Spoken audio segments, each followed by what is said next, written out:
Sir के नीमच में meeting करके वापस इंदौर में सभा करना कोई छोटे मोटे आदमी का काम नहीं है। वो केवल जीतू भाई पटवारी ही कर सकता है और दूसरा आदमी नहीं कर सकता। मैंने तो प्रोग्राम देखा था, उसमें मैं समझा कि हेलीकॉप्टर से होगा, लेकिन जब कार पड़ी तो मेरे को ये भैया कार को भी उड़ाता है कि क्या करता है, ये समझ में नहीं आ रही थी मेरे। इतने मेहनत से काम जीतू भाई पटवारी और युवा साथी ही कर सकते हैं। निसंदेह आपके नेतृत्व में चुनाव हो रहे हैं, लोग से जो उमंग उत्साह सब जगह देख रहे हैं। राजस्थान का हमारा चुनाव हो चुका है, वहां से फ्री था तो समय निकाल करके मैं को नीमच मंदसौर इस संसदीय क्षेत्र में जाऊं। पार्टनर सामने बैठे हैं। जीतू भाई मैं एक विज्ञप्ति देता हूं जब मैं चुनाव लड़ता हूं कि मेरे सब चिंतकों से निवेदन है कि अपने अपने साधन से जाके अपने रिश्तेदारों में राजस्थान में काम करें और अपने घर पे चले जाए। हार जीत के बाद मुझे किससे सुनाते रहना पहले मत सुनाना।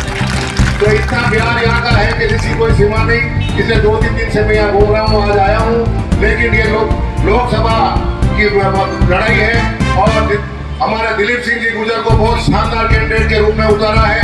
हमारे जो समस्त किसान बहुत क्राइम काम कर रखे हैं पूरे हिंदुस्तान में, लेकिन अफीम काश्तकार सबसे ज्यादा दुखी है, क्योंकि अफीम की चर्चा हमें इसलिए करनी पड़ती है क्योंकि नीमच, मंदसौर, चित्तौड़ और प्रतापगढ़ ये 4 जिले ही ऐसे हैं जहाँ अफीम की खेती होती है। बाकी पूरे हिंदुस्तान में खेती नहीं होती। कश्मीर के सांसद को यहाँ की इस खेती से कोई लेना देना नहीं और यहाँ के सांसद को कश्मीर की कैसे की खेती से कोई लेना देना नहीं है। लेकिन 10 साल से भारतीय जनता पार्टी के सांसद बैठे हुए हैं, उन्होंने कभी भी अफीम नीति के मामले में कोई चर्चा किसी से नहीं की और इसमें सीपीएस की पद्धति थोपी गई है।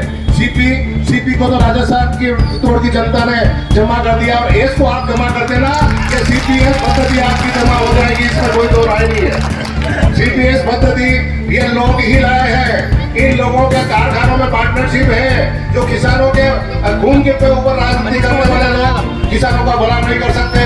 अफीम काश्तकार की चर्चा इसलिए करनी पड़ती है कि हमारे यहाँ की 10% किसानों के पास ही केवल पट्टे हैं, बाकी तो दूसरे किसान भी हैं। लेकिन अगर एक किसान के पास पट्टा है तो उसके पास अगर 5 लूट में चीरने वाले आदमी 1 महीने भर तक काम करते हैं, 500 रुपए रोज की रोजगार मिलता है, तो 15-15 हजार रुपए एक मजदूर को इस सीजन में कमाई का जरिया मिलता है। इस कारण से ये वो काम करना चाहते हैं। तो आप लोगों से यही निवेदन करना चाहता हूँ कि अफीम नीति बनेगी तो उसमें हम दोनों तो विधायक सांसद के रूप में उसमें मेंबर रहेंगे, तो किसानों के हित की नीति बना करके अफीम किसानों की मुश्किलें को आसान करेंगे।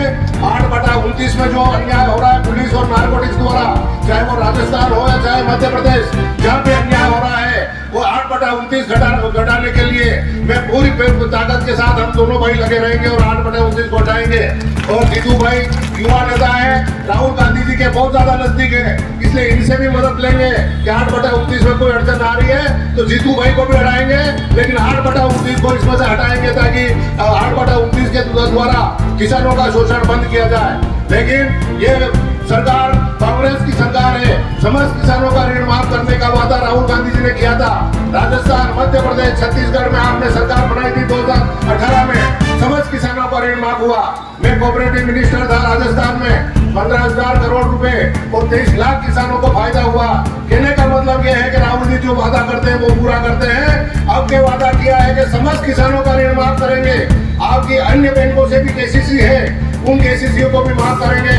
जब उद्योगपतियों का 16 लाख करोड़ रुपए माफ हो सकता है तो इन किसानों ने किसकी गाय मारी है? किसानों का कर्जा क्यों माफ नहीं हो सकता? तो किसानों का कर्जा भी माफ किया जाएगा। इसलिए आप पूरी ताकत के साथ तो हमारे दिलीप सिंह जी गुजर साहब को जिताए। समय का बहुत ज्यादा अभाव है और मीटिंग है, उज्जैन में मीटिंग है, इंदौर में मीटिंग है। मैं तो केवल राम करने के लिए आया हूँ। एक दिन मनासा में घूम लिया हूँ, एक दिन जावद में घूम लिया हूँ, कल नीमच क्षेत्र का दौरा है तो वहाँ बराबर घूमेंगे, 10-20 काम में जाएंगे। पर पूरी ताकत के साथ आप लग करके मत प्रतिशत बढ़ा देना। वोटों का प्रतिशत जितना बढ़ाओगे उतना ही कांग्रेस को फायदा होगा। ये 3 दिन का काम आप कर दोगे तो 5 साल तक पूरे क्षेत्र की जनता और किसान आराम में रहेंगे, पूरे हिंदुस्तान का किसान आराम में रहेगा। राहुल जी ने बहुत मेहनत से कहा, आज उनका घोषणा भी हो गई है कि आने वाला प्रधानमंत्री नरेंद्र मोदी नहीं हो सकते, ये राहुल जी ने कह दिया है। और राहुल जी जो बात कहते हैं वो पूरा होता है। उन्होंने कोरोना के समय भी कहा था कि हवाई जहाजों को रोक लो विदेशों से आने वालों को, नहीं तो कोरोना आएगा, महामारी आएगी, और नहीं रोका तो कितना प्रलय का सामना करना पड़ा था। तो वो तो हमारे भविष्यवक्ता है, उनकी घोषणा हो गई तो निसंदेह आने वाला समय ठीक है। हमें बहुत अच्छे दिन नहीं चाहिए, हमें तो हमारे पुराने दिन लौटाने हैं, इसलिए कांग्रेस को लाना जरूरी है। बहुत बहुत धन्यवाद जीतू भाई का पुनः बहुत बहुत स्वागत, अभिनंदन। निसंदेह आपका समय अभाव के कारण मैं अपनी बात समाप्त करता हूँ। तो लोकल आदमी है, कहीं भी 2 दिन और पड़े हैं बोल लेंगे, लेकिन आपको सुनना है। धन्यवाद, जय हिंद।